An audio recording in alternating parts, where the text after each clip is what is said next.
The group, which secretly calls itself the Brotherhood, is made up of people who are directly controlled by and worship Satan.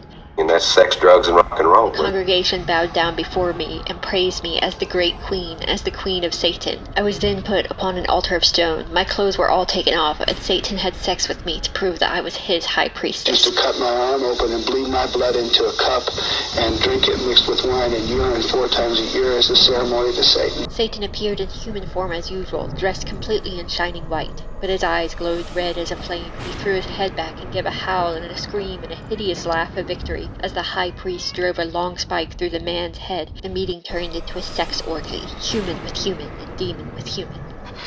I'm Liz, and I talk about whatever's on my mind, and today you're in for a real trick or treat as I dive into the crazy world of ex-Satanists turned Christian bestsellers or scam artists. I was a young teen when I was first introduced to the wacky world of former Satanists by a book on my parents' bookshelves. He came to set the captives free. Compared to a lot of other books on my parents' bookshelves, this book was fun to read, also mildly traumatizing. This book tells the story of Elaine, a young woman who is recruited into an international coven of Satan worshippers. She quickly rises up through the ranks, ends up marrying Satan himself before she is rescued by the author Dr. Rebecca Brown Yoder. The story is gripping from Elaine's troubled childhood to meeting the witches who recruited her, to her taking over the coven, to meeting the demons who she would interact with, to training in the occult, to her dangerous escape and the threats to her life as a former Satanist. The only problem? The entire book was made up. I haven't thought about this book in years, but every time I do, I'm like, why did we believe this? And as I was scrolling social media, I saw a Christian influencer who likes to poke fun at the craziest elements of Christian influencers online talk about a former Satanist who is currently selling a class on how to spot demons, escape from them, and sharing his story and monetizing it. As he was making fun of this former Satanist, I thought, oh my gosh, I haven't thought about this in years, and it's almost Halloween, so why not dive into the history of former Satanists turned Christian scam artists and where in the world these stories came from. I actually have a lot of notes for this video because I did my research, which is more than you can say for the people who bought and sold He Came to Set the Captives Free. The book tells the story of Elaine, and according to Dr. Brown in her writing, she writes, "After I finished my residency in internal medicine and critical care, I opened a medical practice in a small town about 60 miles from the city in which Elaine was initiated into Satanism. I'd made many contacts during that time and was privileged to bring close to 1,000 people out of hardcore Satanism." That's according to Dr. Rebecca Brown. Her book was published in the early 1990s, and after gaining traction in Christian circles, a Christian magazine did a deep dive into her history and uncovered the fact that Rebecca Brown was not even this woman's name. She had actually filed a change of name request in the state of California. So they were able to track down who she actually was and what she was actually doing in the state of Indiana where she claimed she was rescuing thousands of people from Satanism. Dr. Brown was actually Dr. Ruth Bailey. She was a former nurse who went to medical school and practiced medicine in the state of Indiana. For the sake of ease, for my ease, for your ease, for everyone's ease, we're going to call Dr. Bailey just Dr. Brown because that's the name that was published in her book. But she was stripped of her medical license in the state of Indiana. Interestingly enough, she passed away in 2022, and I found her obituary. And in her obituary, her family claims that she gave up her medical license for the sake of her ministry.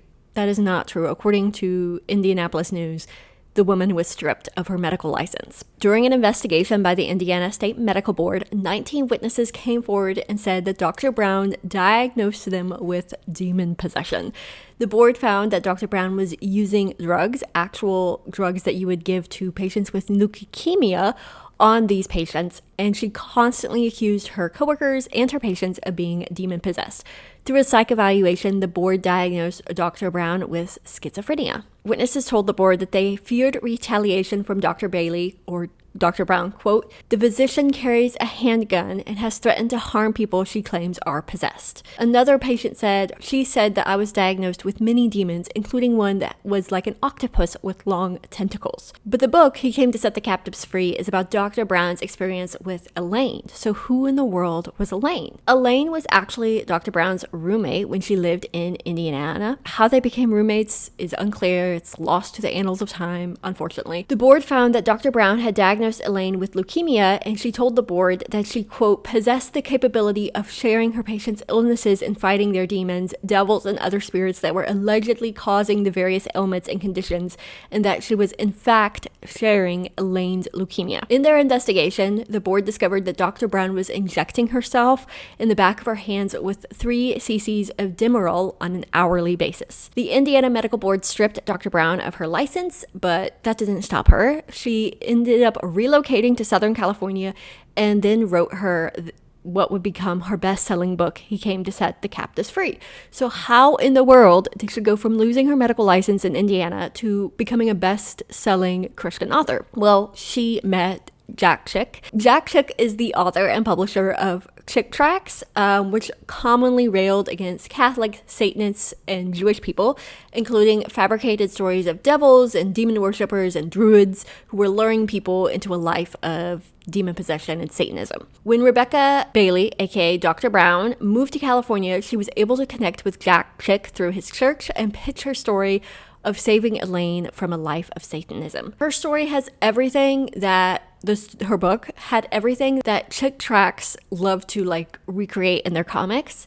It had the occult, child sacrifice, rock music, sex orgies, people's imposition of power, even the Pope. And Jack Chick really hated Catholics. So it was like Christian porno. Everything that he could use to propagate his propaganda about Catholics and regular people in his tracts. Jack Chick ended up using Brown's book as the basis for his tract, The Poor Little Witch, and if you view it as completely fictional, it is really funny. It's really funny because it's so absurd that they're trying to tell you this is a thing that happened in real life. Unfortunately, even after the expose in 1992 by a Christian publisher of Dr. Brown's story being entirely false, many evangelicals already bought her book and they were still promoting it as a true story.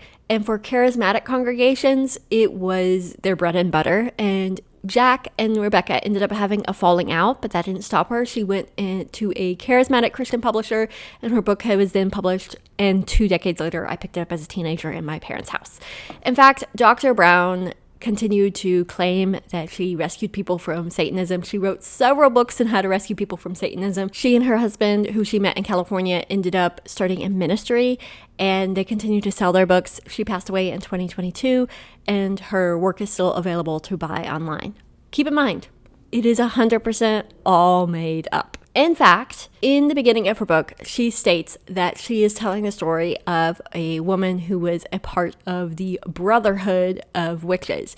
And she references the Brotherhood because of another infamous fake Satanist story that was popular at the time that people believed. And she says that this Satanist who she rescued was in the same collection of covens, in the same religious order of Satanists as Mike Warnke from The Satan Seller. So The Satan Seller was published in 1972 and it actually has very similar themes to He Came to Set the Captives Free.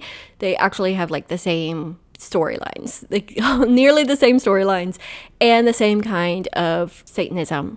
You could almost say that Dr. Brown read Mike Warnke's book and then used it to fabricate her own story. So Mike Warnke claimed that he was recruited into Satanism. He participated in sex orgies and ritualistic child abuse, became a high priest of Satan, and converted to Christianity. His book also became a bestseller, much more so than He Came to Set the Captives Free. His book sold over 3 million copies. He was featured on countless TV programs in the 90s and the 80s and 90s, The Oprah Winfrey Show, Larry King Live, Focus on the Family, of course. But in 1992, around the same time that Rebecca Brown was exposed as a fraud, an investigation by Cornerstone magazine proved that his entire story was also made up. The Cornerstone investigation spanned interviews with over 100 of Warnke's childhood friends and acquaintances through his adult life, and also dived deep into his ministry's tax receipts. During the course of the investigation, pictures of Warnke taken during the time he was alleged to be a Satanist were uncovered.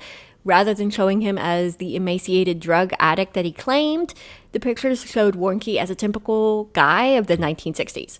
The investigation also revealed claims that he had made that he and Charles Manson had attended a Satanistic ritual together to be false. Manson was in federal prison at the time that Warnke would claim that he was working in the church in the Satanism group.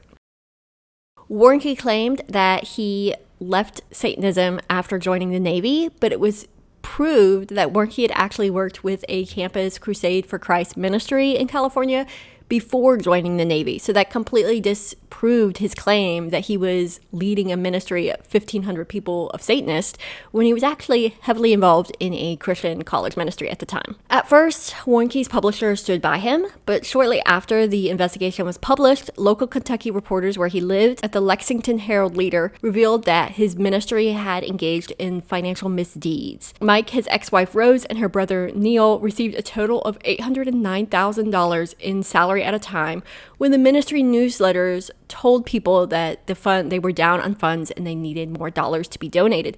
Can you imagine an $800,000 salary in the 70s, in the 80s? Like, in 1992, $800,000. After this report came out, Mike's publisher dropped him. He could no longer go on. He was a Christian comedian. He could no longer go on his comedian circuit because people were like, you're a liar. We don't want to hear from you. And he kind of disappeared. He tried to make a comeback in the mid-2000s, publishing a book that cracks me up a lot. Friendly Fire, a recovery guide for believers battered by religion. Is that what you say happened to you? Mike is still plugging away. He still claims to be a former Satanist. He sells books and CDs and copies of his stand-up, and he asks for donations, of course. His website still repeats the claim that he was a former Satanist. Mike and Rebecca Brown are not the only people out there claiming to be former Satanists. While their claims have been disproven and they kind of faded into obscurity, there are other quote-unquote former Satanists all over social media. And the problem is they proliferate so heavily that it's hard to disprove every single person out there. But the common thing they have is they are trying to make money off of you. And I actually have some common things that I noticed from former Satanists that they tend to claim or harp on. So I thought we'd go over some common signs or common themes of former Satanists.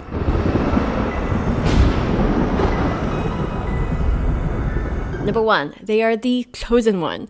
There is no one like them. Satan is absolutely obsessed with them. They have special strengths and skills that Satan wants to use to take over the world. One thing that cracked me up as I was rereading passages of He came to set the captives free is how hyperbolic Elaine is presented and how insanely powerful she is.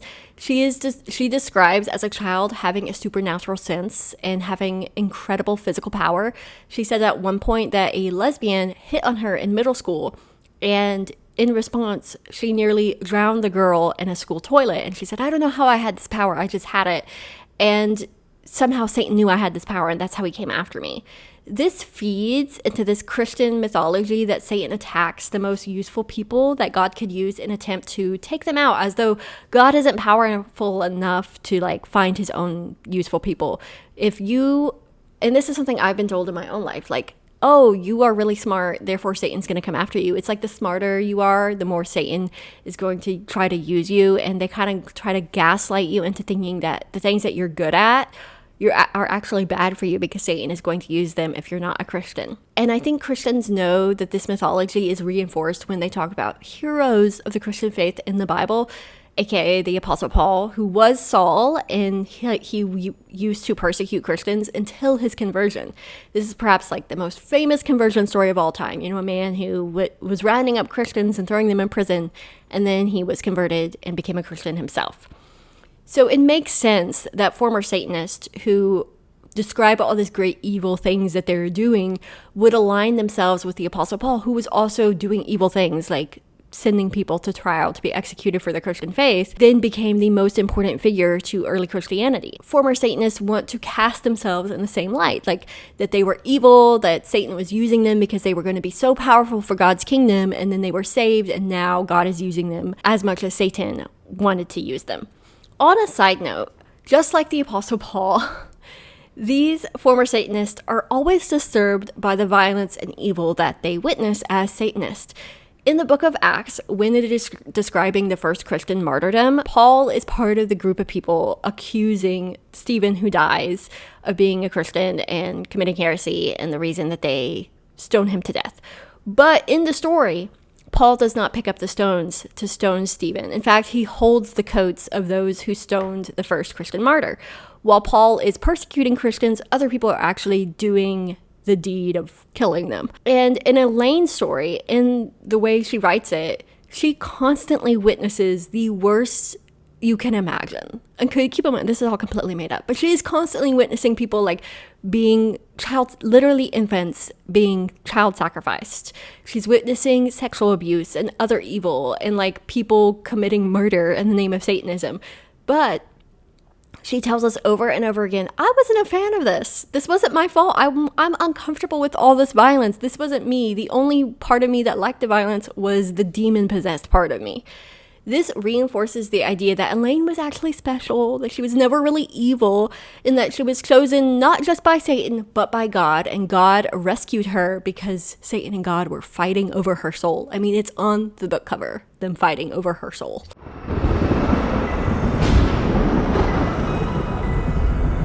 Another big element of the former Satanism myth is that Catholics are part of the worldwide movement of Satan. Catholics are in on it. The paranoia isn't necessarily new. It is borrowed from centuries-old fear-mongering against both Catholics, papal control, Jesuits, and books like The Satan Seller and Jack Chick's anti-Catholic tracts all contribute to this conspiracy.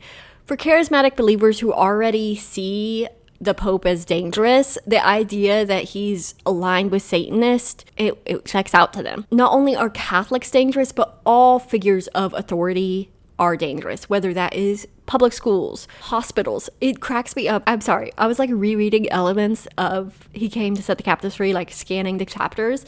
And the things that are said about government figures and hospitals, like all of the nurses in the ICU are Satanist. All of the government workers are Satanist. All of the teachers at the schools are Satanists. Everyone who is a mandated reporter is actually a Satanist. This all plays into this idea that Satanists are actually part of a secret cabal of people controlling Hollywood, politics, and pop culture. Does it sound like QAnon? Because to me, it sounds like QAnon kind of replaced the Satanism panic. Like the satanic panic ended in the 90s, and then it reinvented itself as QAnon in the 2010s. He Came to Set the Captives Free, as I was looking through it, reminded me of how utterly graphic it is, and the way it describes sex, violence, abuse. It was probably one of the most graphic books I ever read in my parents' household, and knowing that it was completely sanctioned by the church is even weirder. Satanist books rely on this shock value, spinning stories so gruesome that to sheltered Christians, it must be believed because there is no other outlet of horror or thriller in the Christian church, and you have no other mental capacity to process these entirely fabulous claims. As a non-Christian, you read a book like this and you're like, oh, this is like The Shining or Stephen King, and you realize that it's fabulous horror. It's clearly made up. But to someone within the church, it seems pretty down, like, oh my gosh, without God, everything is bad, and mix in Satan and everything is beyond bad. It's absolute evil. And this is still happening. A Christian artist just posted a video as I was writing this video, claiming that Halloween is the top day of the year for human sacrifice. The truth about Halloween. Halloween is the highest day on the satanic calendar. It is also the night of the year where there is the most human sacrifice on the whole planet. As though humans could be sacrificed and you and I wouldn't notice that people were disappearing and being murdered. Do you know how hard it is to burn a human body? Just a side note. But these stories claim that in I don't know about the current claims, but I did realize as I was reading elements of He Came to Set the Captives Free that the claim is that babies are born and are sacrificed without ever being their social security numbers ever like registered with government, so the government wouldn't know that they were being sacrificed. Which reminds me, who actually does that? Oh yeah, conservative Christians who live off the grid and refuse to sign up their kids with the government because they don't want required vaccines and all that sort of stuff. But somehow Satanists are doing it to sacrifice their kids. Anyway, I have two counters to this. One, almost every former Satanist also claims to have been on drugs. And not just casual drugs, but the most extreme, hardcore drugs a human could take. So how are we supposed to believe their claims when they also are saying that they were under an extreme amount of influence during these events, both from drugs and from demons?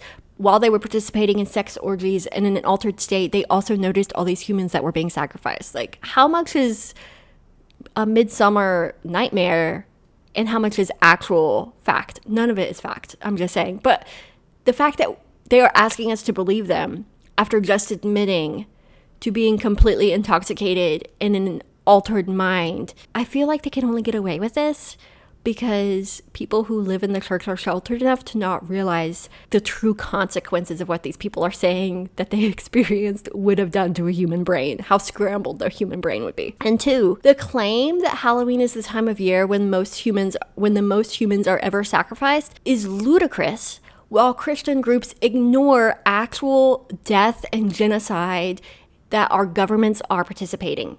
The death of people in Gaza, the exploitation of immigrants to the United States, the forced separation of families, the cutting off of US aid dollars that is leading to the death of hundreds of thousands of children around the world. If they actually cared about saving lives, they wouldn't be fear-mongering about Halloween being the time of year when Satanists go out and kill kids. They would actually be speaking up against our government that chooses to sacrifice human lives on the altar of political expediency.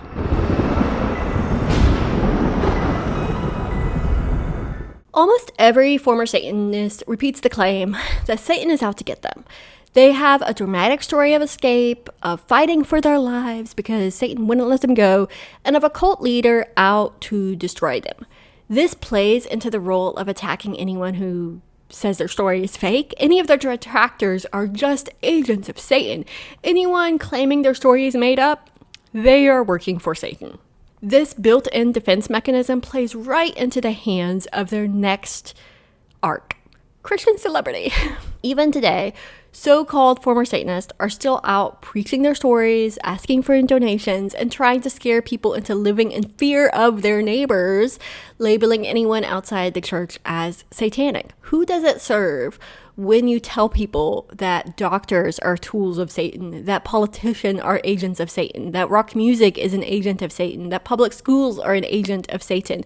Who does that serve? And then not only do you tell people that everyone outside of their organization is an agent of Satan, but that you need them to buy your e-course on how to fight Satanism. If Satanists are truly running the world, how is an e-course going to enable you to understand and see them any more than sprinkling garlic at your door is going to protect you from vampires? Speaking of, I forgot until I was like rereading it, but Rebecca Brown claims, and He Came to Set the Captives Free, that vampires and werewolves exist in real life, and that if you are demon possessed enough with the right demons, that you can turn into a werewolf. I just want to throw that out there because I forgot she said that. It's entertaining. Like, this is truly the most entertaining Christian book ever published. If you completely understand that it's fake, it's very entertaining. So if you want to protect yourself from falling for another Satanist scam, you can buy my ebook, How to Spot a Christian Scam Artist. I'm just joking, but you can join the channel to get access to exclusive members-only videos and to get early access to videos. I try to post all my videos at least a few hours early for members only. So I hope you enjoyed this spooky season special. If you grew up in the church, did you ever meet a former Satanist? Did you realize they were fake at the time?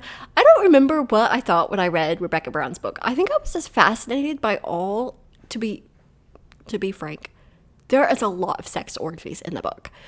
And for someone who had no sex education, that was fascinating to read about. Like, I just wanted to keep reading. Like, I was disappointed when Elaine got saved and all the like cool stuff stopped happening. Like, it was more fun to read about like the sex orgies and how she got married to Satan and like got dressed all in white and Satan had sex with her on an altar in front of like 500 people. You're a freak! Perhaps. Maybe I'm messed up, but like to 14-year-old me, that was crazy that I was reading that, number one. But number two, I was fascinated by that. It's like reading the darkest of fan fiction that you can imagine and being told it's actually Christian and okay for you to read. So yeah, do I recommend you give this to a child? Absolutely not. Give them age-appropriate material and provide them a sex education outside of former Satanist. If you enjoyed this video, be sure to give it a like. Go ahead and subscribe if you haven't, and I will see you next time on the internet. Till next time, see ya.